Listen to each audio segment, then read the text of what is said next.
Assalamualaikum. Waalaikumsalam warahmatullahi wabarakatuh. Ini pertanyaan yang menarik ya. Kenapa keluarga saya selalu diuji, Bib? Selalu diuji. Ya, mungkin ini akan saya perbaiki dulu kalimatnya ya. Bukan selalu diuji, tapi mengalami beberapa kali ujian. Mungkin ujiannya terasa sering. Cuman saya pengen mengajarkan kepada penanya dan kepada siapapun termasuk diri saya pribadi khususnya ya. Jadi kita jangan mengatakan kenapa saya sering diuji, kenapa saya sering. Tapi coba kita melihat yang lain. Ya, Allah kok terlampau sering memberi saya nikmat. Kadang-kadang kita ini lupa kalau kita ini tidak pernah diputus nikmat sama Allah Ta'ala. Nah, nikmat pandangan, nikmat pendengaran, nikmat bisa bicara, nikmat Islam, nikmat iman, nikmat sehat. Itu nikmat yang luar biasa.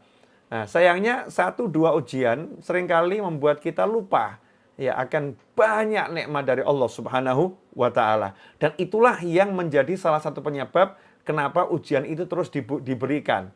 Ya, ujian itu terus terkena kepada kita ya karena kita lupa kalau kita dalam nikmat. La in syakartum la azidannakum wa la in kafartum inna adzabi lasyadid.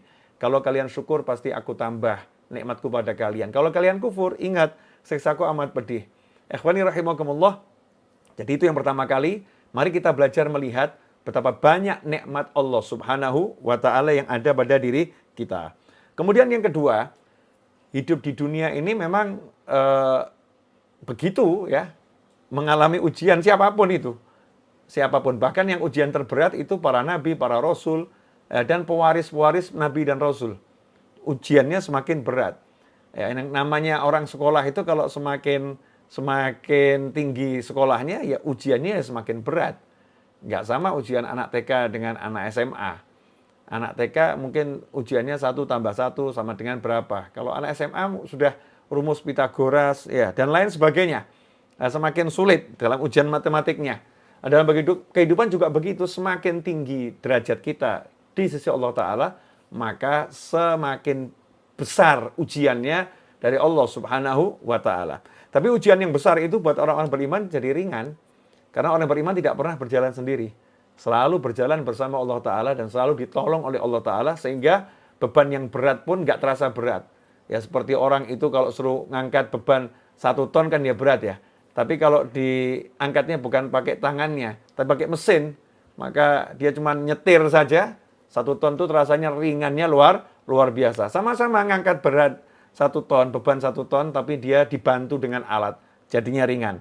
Lantas bagaimana kalau dibantu oleh Allah Subhanahu wa Ta'ala? Dalam surat Al-Baqarah ayat 155 sampai 157, Allah sendiri sudah memberikan kabar kepada kita semua, memberitakan kepada kita semua, mengumumkan kepada kita semua. Walanabluwannakum bisyai'im minal khawfi wal ju'i. Walanabluwannakum bisyai'im minal khawfi wal ju'i wa naqsim minal amwali wal anfusi wa thamarat wa basyirus sabirin alladhina idza asabathum musibah qalu inna lillahi wa inna ilaihi raji'un. Saya ulangi ya. Walanabluwannakum bisyai'im minal khawfi wal ju'i wa naqsim minal amwali wal anfusi wa thamarat wa basyirus sabirin alladhina idza asabathum musibah qalu inna lillahi wa inna ilaihi raji'un ulaika alaihim salawatum min rabbihim wa rahmah wa ulaika humul muhtadun. Kata Allah Ta'ala, dan sungguh kami pasti akan menguji kalian dengan sedikit rasa takut, kemudian sedikit kelaparan, ya, wa naqsim minal amwali wal anfusi wa thamarat, dan juga nanti akan berkurangnya harta, berkurangnya jiwa, dan berkurangnya buah-buahan. Wa basyirus sabirin, sampaikan kabar gembira kepada orang-orang yang sabar. Semoga Allah Ta'ala jadi kita orang-orang yang syukur dan orang-orang yang jika mendapatkan ujian mampu bersabar bersama Allah Ta'ala. Wa basyirus sabirin, dan sampaikan kabar gembira kepada orang-orang yang sabar. Siapa mereka yang dikategorikan orang yang sabar? Jadi orang sabar itu bukan orang yang berkeluh kesah. Bukan orang yang mengatakan kenapa. Tapi orang yang sabar adalah alladzina, yaitu orang-orang yang idza asabathum musibah, jika mendapatkan musibah, ujian dari Allah Ta'ala, qalu, mereka berkata, inna lillah, sesungguhnya ya kami ini adalah miliknya Allah. Kami ini miliknya Allah, harta kami miliknya Allah, jiwa kami miliknya Allah. Ya, semua miliknya Allah. Inna lillah, kami miliknya Allah. Dan sungguhnya hanya kepadanya lah kami akan kembali. Jadi ya memang sadar dirinya milik Allah. Dia katakan pada dirinya, saya milik Allah. Dan saya akan kembali pada Allah subhanahu wa ta'ala. Inna lillahi wa inna ilaihi raji'un. Siapa yang mengembalikan setiap kali ada musibah, dia sadari memang itu bukan miliknya. Ketika hartanya terenggut, ya, jiwanya terenggut, hartanya terambil, atau tersita, atau hilang. Dia sadar itu bukan miliknya. Itu miliknya Allah Ta'ala.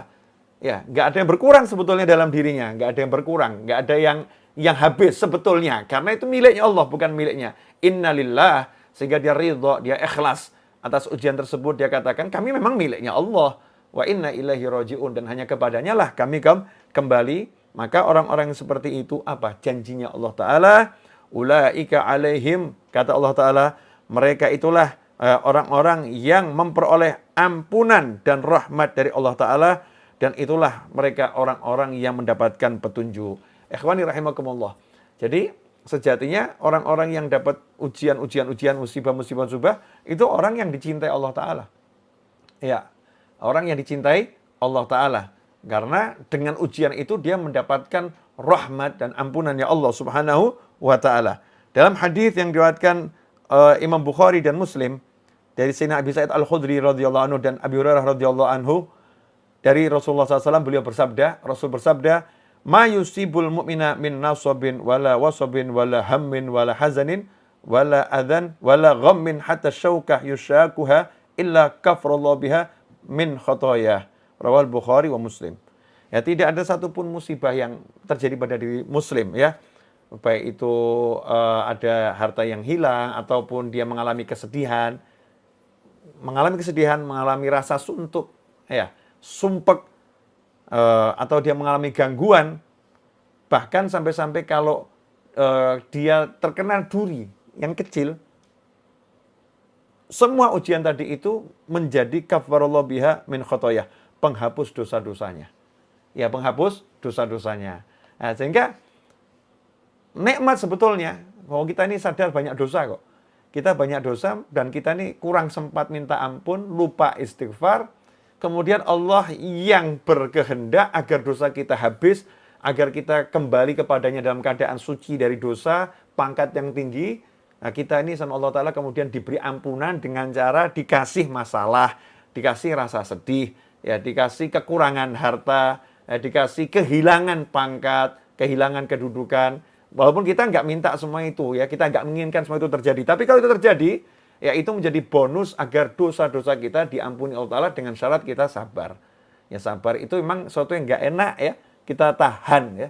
Rasa nggak enak itu tidak kita keluh kesahkan, kita kemudian tetap istiqomah menjalankan ibadah, yaitu yang namanya sabar. Yang seperti itu justru menjadi jalan untuk diampuni dosa-dosa kita oleh Allah Subhanahu wa Ta'ala.